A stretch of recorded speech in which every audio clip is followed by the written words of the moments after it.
ഏറ്റവും പുതിയ ഡിസൈനുകൾ ഏറ്റവും കുറഞ്ഞ പണിക്കൂലിയിൽ. ബ്രിഗാദിയ ഗോൾഡൻ ഡയമണ്ട്, ചാവക്കാട്.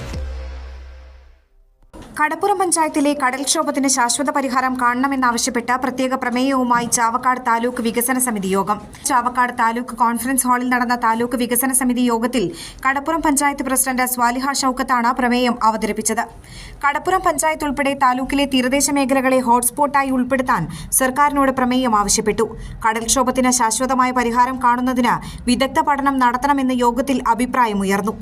സുരക്ഷാ മാനദണ്ഡങ്ങൾ പാലിക്കാതെ ദേശീയപാത വികസനം നടക്കുന്നതായും ഇതുമൂലം സംഭവിക്കുന്ന അപകട മരണങ്ങളിൽ ദേശീയപാത അധികൃതർക്കെതിരെ കൊലക്കുറ്റത്തിന് കേസെടുക്കണമെന്നും NCB പ്രതിനിധി MK ഷംസുദ്ദീൻ ആവശ്യപ്പെട്ടു.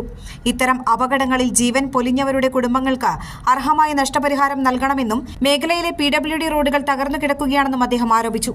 കുടിവെള്ള പൈപ്പുകൾ പൊട്ടി വെള്ളം പാഴാകുന്നതിൽ പരിഹാരം കാണുക, ചാവക്കാട് താലൂക്ക് ആശുപത്രിയിൽ കിടപ്പ് രോഗികൾക്ക് മതിയായ സൗകര്യമൊരുക്കുക, കടപ്പുറം പഞ്ചായത്തിലെ PWD കാനകൾ വൃത്തിയാക്കുക, ഹോട്ടലുകൾ ഉൾപ്പെടെയുള്ള കേന്ദ്രങ്ങളിൽ ആരോഗ്യ വിഭാഗത്തിന്റെ പരിശോധന കർശനമാക്കുക, വില്ലേജ് ഓഫീസുകളിലെ സ്റ്റാഫുകളുടെ അഭാവം പരിഹരിക്കുക, ഭൂമി തരംമാറ്റൽ സങ്കീർണത ഒഴിവാക്കുക തുടങ്ങിയ ആവശ്യങ്ങളും യോഗത്തിൽ ഉയർന്നു. Tahsildar TP Kishore, Pavaratti panchayat vice president Sheeba Thomas, ഭൂരേഖ തഹസിൽദാർ ജ്യോതി, വിവിധ രാഷ്ട്രീയ പാർട്ടി പ്രതിനിധികളായ MK Shamsuddin, KH Shahul Hameed, TP Shahu, വിവിധ വകുപ്പുതല ഉദ്യോഗസ്ഥർ തുടങ്ങിയവർ സംസാരിച്ചു.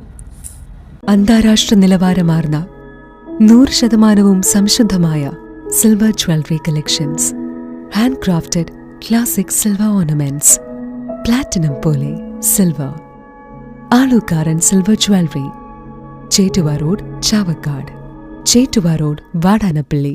ഗുരുവായൂർ മണ്ഡലത്തിലെ നാട്ടുവാർത്തകളുമായി സർക്കിൾ ലൈവ് ന്യൂസ്.